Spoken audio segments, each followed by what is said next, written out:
네, 오늘은 최재성 전 청와대 정무수석과 정치 현안들 짚어보겠습니다. 수석님 어서 오십시오. 안녕하세요. 네, 더불어민주당 관련 이야기부터 시작해 보겠습니다. 민주당이 이제 밖에서 보기에는 비명계와 친명계 간의 갈등이 강성 지지층을 중심으로 해서 다시 재점화되고 첨예화되는 분위기인데 이게 이원욱 의원의 문자 메시지 공개에서부터 시작됐지 않습니까? 주말에 내가 이렇게 폭탄 문자를 받았다라고 했는데 이게 감찰을 해보니까 당원이 보낸 게 아니었다. 그러면서 이제 이재명 대표가 이원욱 의원한테 이간질에 놀아나서 되겠냐 이렇게 겨냥하는 듯한 분위기가 갔더니 이게 비명계에서는 이게 이원욱 의원을 탓할 때냐 지금 뭐 또 이렇게 가는 것 같아요.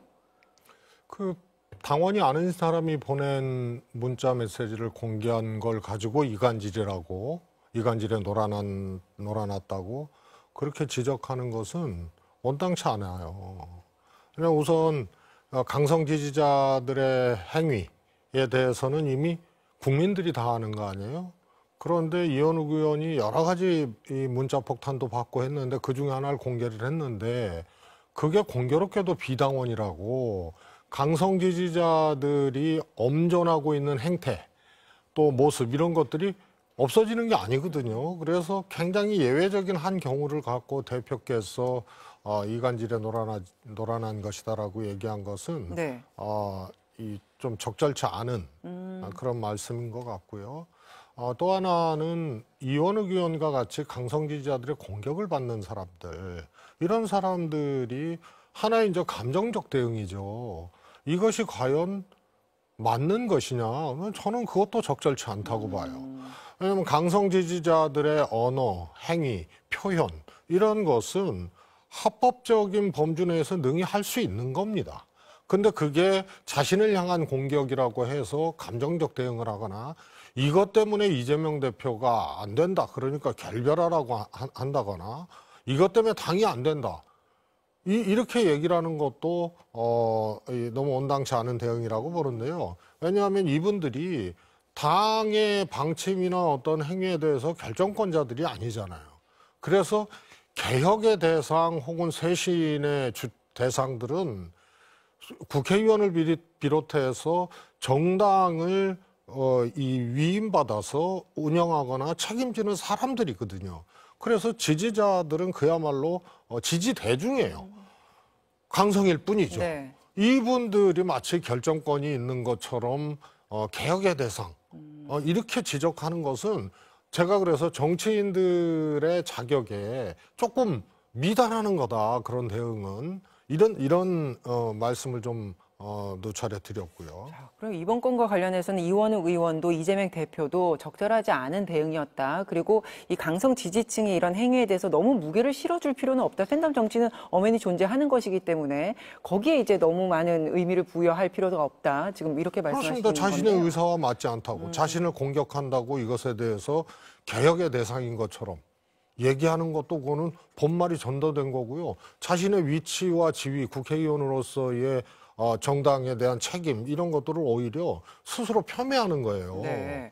그리고 그런데, 이재명 네. 대표의 비유도 예외적인 경우 하나로 마치 이것을 잘못된 것으로 그렇게 얘기를 하는 것도 적절치 않은 거죠. 네. 그런데 어쨌든 당 혁신을 주장했던 청년 정치인들에게도 이제 강성 지지층이 이제 표적으로 삼고 뭐 SNS에서 강제 초대를 해서 곤욕을 치르게 하고 뭐 이제 이런 일련의 행동들이 나오면서 비명계 입장에서는 어떻게든 지도부가 선을 긋는 모습을 보여줘야 된다라는 목소리를 일관적으로 내고 있는데 그래서 어제 민주당 의총에서 과연 이 부분에 대한 결의문이 나올 것인가. 그런데 결국에는 나오지는 않았고요. 그래서 총선을 앞두고 강성 지지층이 과연 민주당 통합을 저해하는 어떤 요소로 결국에는 갈 것인가? 뭐 이건 어떻게 보십니까? 강성 지지층이라는 그 프레임에 이쪽이든 저쪽이든 민주당 정치인들, 민주당 세력들이 빠지는 순간 그것은 미천도 못 건지고 그냥 바보 같은 사람들 되는 거예요. 그래서 강성 지지층의 지지를 받고 있는 정치인이나 거기에 공격을 받고 있는 정치인이나 그 프레임에 들어가서 논쟁을 하는 것은 백해무익하고 온당치도 않은 거예요. 그래서 그거는 승패가 없는 그런 공허한 메아리가 되는 거예요. 그러면 어쨌든 그러면 강성 지지층이 보내는 메시지의 모양새는 지금과 큰 변화가 없을 텐데 이걸 바라보고 있는 시각 그리고 뭐 일각에서는 이걸 이용한다라고 하는 시각도 있고 그건 또 어쨌든 엄연히 존재하는 현실이니까 이걸 어떻게 그럼 타개하고 가야 되는 겁니까? 자기 정치를 하면 되는 것이죠. 강성 지지층의 주장, 행위 이런 것에 대해서 동의하지 않으면 동의하지 않는 자기 판단을 하고 행위를 하면 되는 것이에요. 그리고 강성 지지층의 그런 공격이나 주장에 동의하지 않고 반론을 하는 이런 정치인도 또 정치인으로서 또 조명을 받는 거 아니에요? 그래서 그것을 어떻게 해결하라. 어떻게 그냥 일도양단으로 그냥 뭐 결별하든지 뭐 없애라. 이런 것은 불가능한 일이에요. 국민의힘도 있고 윤 대통령도 있고 과거 대통령도 있었고 과거 정당에도 이런 강성 지지층들이 있었습니다. 그런데 이것을 아예 존재 자체를 제거해버리라는 식의 이런 얘기는 가능하지도 않을 뿐더러 제가 보기에는 굉장히 수준 낮은 정치적 행위예요. 수준 낮은 정치다. 아니 그 불법도 아니고 그리고 그분들이 주장하고 얘기하는 대로 다 따라해야만 되는 제도와 뭐 규칙이 있습니까? 그게 아니고 그럼 예를 들어서 민주당 지지자 말고 국민들이 일반 국민이 정치적 행위를 세게 했어요. 나는 이것에 반대한다 하고 팻말을 들고 지역 사무실에 가서 시위를 하고 예를 들어서 일반 국민들이 이거 해결하라고 막 네. 문자를 보내고 그러면 그 국민들 제거하라 그래야 됩니까? 그것과 크게 다르지 않다. 저는 정치적인 표현, 정치적인 행위, 이 지지자들의 이것을 뭐 보호하고 뭐 이것을 뭐 제거시킬 필요는 없지만 그 행위를 행위대로 그냥 인정을 하고 내가 동의 안 하면 그런 정치를 안 하면 되는 것이에요. 어쨌든 당 분위기가 이렇다 보니 저번 쇄신 의총 때부터 나오는 이야기가 당 혁신 기구를 이제 구체화하자라는 얘기가 한참 논의가 되고 있는데 이 혁신 기구의 인선과 역할 등을 두고 또 당내 갈등이 또 다른 뇌관이 되는 것 아닌가 이런 시각이 있습니다. 그래서 이걸 전권을 주냐 마냐 논의가 한창인 걸로 알고 있는데 이 혁신위의 역할은 어떠해야 한다고 보십니까? 위기일수록 혁신위의 역할이 이제 커지거든요. 그런데 당 바깥에서 혁신위를 감당할 인사, 다시 말해서 이제 위원장 역할을 할 사람들을 당 밖에서 물색을 해서 모시게 되면 그 나름대로의 또 어려움이 있습니다. 그렇겠죠. 그래서 정당의 구조, 또 당의 현황 이런 것들을 아주 조밀하고 가로 세로 다 엮어서 파악하고 그러면서 하는 것이 혁신이에요. 왜냐하면 예. 모르고 하는 것은 혁신이 아니에요. 자, 그렇다면 내부에서 그 혁신위원장을 누군가를 찾아야 된다는 말씀으로 들리는데 그러면 결국에는 그 기득권이지 않겠냐. 그럼 그거에 예. 대한 이제 판단을 해야 되는 거고 그건 상황이 그렇게 만들어줍니다. 외부에서 모셔올 경우에는 모르고 하는 혁신이기 때문에 진짜 아픔이 있는 것이 아니에요. 알고 가죽을 벗겨내는 변화를 주는 것이 진짜 혁신인데 아는 사람들은 또 기득권의 영역에 또 있는 것이거든요. 그래서 두 가지 다 장단점이 있어요. 그래서 그것은 상황이 어느 쪽으로 가는 것이 적절한지를 만들어 줄 것인데요. 제가 보기에는 민주당 지지자들도 그렇고 특히 이제 국민들의 시각, 국민들의 요구에 한 번도 거역한 적이 없어요. 그래서 지금까지는 제가 보기에도 네. 쇄신이나 혁신을 기계적으로 또 어떻게 보면은 그냥 행태적으로 이렇게 좀 외치고 그랬고요. 지금도 혁신위가 있지 않습니까? 네. 장경태 의원이 위원장으로 하는. 근데 그것도 굉장히 그냥 기술적으로만 접근을 했기 때문에 가죽을 벗겨내는 아픔을 겪는 혁신으로 볼 수 없거든요. 그러나 민주당은 늘 국민의 요청, 요구, 시선에 거역한 적이 없기 때문에 저는 어느 경우에도 진정한 혁신의 길은 불가피하다. 자, 이렇게 봅니다. 그러면 지금 이 시기가 총선도 얼마 남지 않았고 바로 그 시기가 될 수 있을 텐데 지금 수석님 말씀은 정말 뼈를 깎는 탈바꿈을 할 수 있는 어떤 내부적인 인사가 이 위원장을 맡아서 민주당이 새롭게 거듭나야 된다 이렇게 말씀을 하고 계시는데 그럼 그 위원장 자리를 두고 지금 사실은 또 갈등이 있어 보입니다. 떠오르는 어떤 인물이 있으십니까? 글쎄요, 뭐 저도 과거에 이제 혁신위원장을 했습니다만, 당내 인사가 혁신위원장 하는 것이 엄청 어렵죠. 알기 때문에 어렵고, 아는 사람들 때문에 어렵고. 그렇습니다. 그래서 여러 가지 반론이나 또 문제 제기들이 나오는 상태에서 이것을 끌고 가야 되기 때문에 굉장히 어려운 건데요. 저는, 사람의 문제보다도, 이 상황에 대한 민주당의 인식, 이것을 무겁게 받아들이고 아프게 받아들이고 절실하게 받아들이면 혁신위원장은 누가 되든 간에 제기를 갈 수 있다고 봅니다. 근데 현재까지는 정말로 혁신과 쇄신을 이걸 정말 명운을 걸고 네. 생각하고 해야 되는 그런 모습이 현재까지는 안 보이기 때문에 결국은 국민과 상황이 그렇게 만들어줄 거라고 봅니다. 알겠습니다. 그거는 이제 지나가는 상황을 좀 봐야 된다. 어떻게 갈지. 일례로 민주당이 특히 2020년 이후 총선에서 압도적인 다수당이 된 이후로 현역 기득권이 강화되는 식의 당규나 당헌 개정이 있었어요. 네.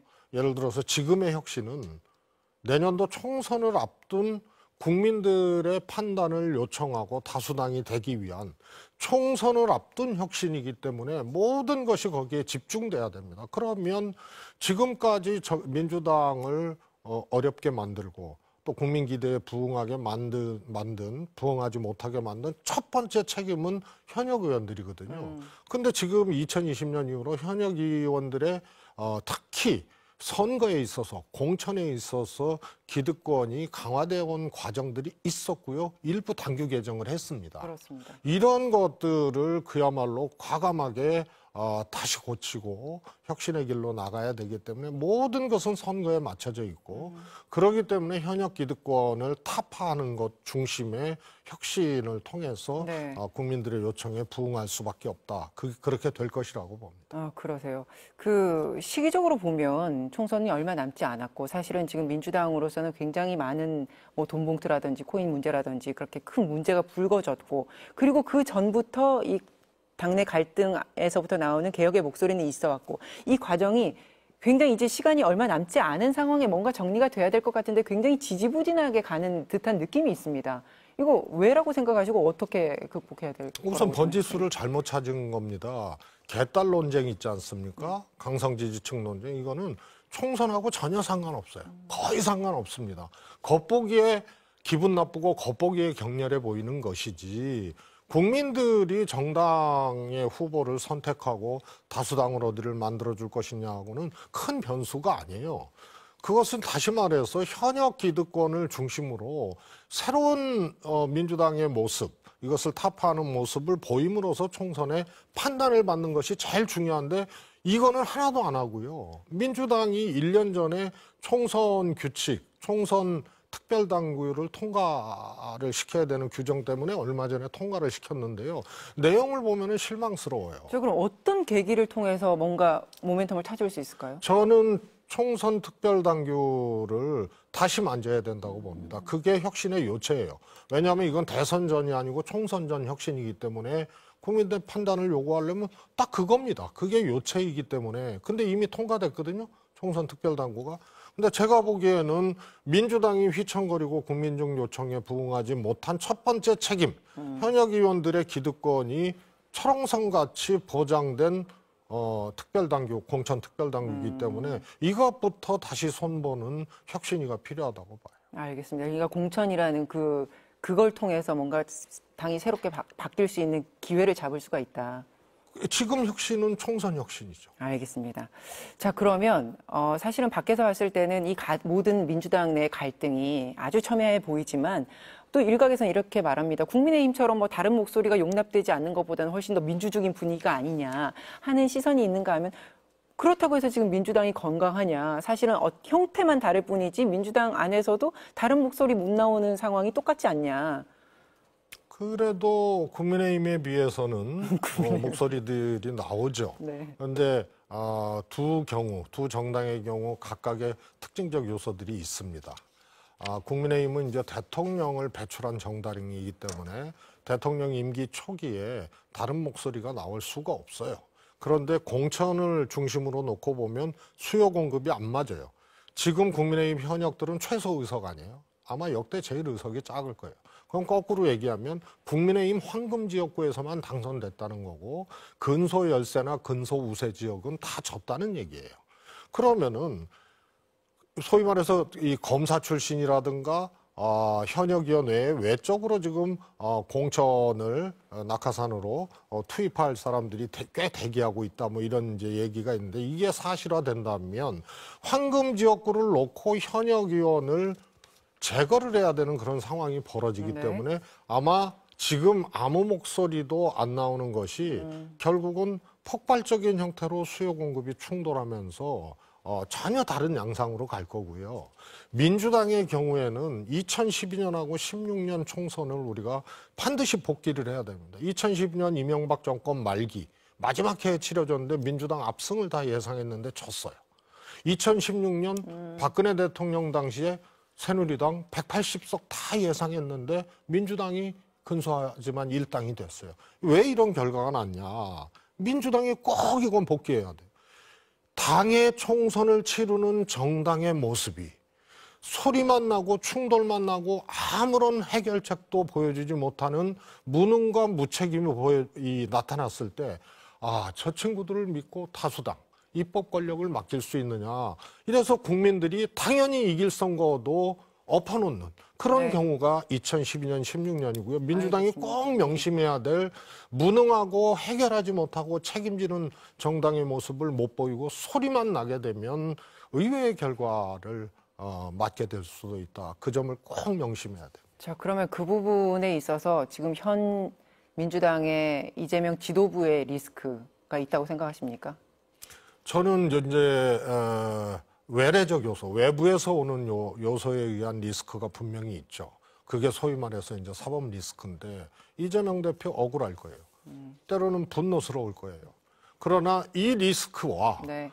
대표로서 이 어려움을 헤쳐나가고 현안을 해결하고 대처해야 될 대표의 리더십은 어려운 상황이지만 반드시 대표이기 때문에 그것은 발휘가 돼야 되거든요. 알겠습니다. 이 점이 이제 굉장히 중요한 점이라고 봅니다. 알겠습니다. 자, 오늘은 시간 관계상 여기까지 듣겠습니다. 고맙습니다. 감사합니다. 잠시 뒤에 뵙겠습니다.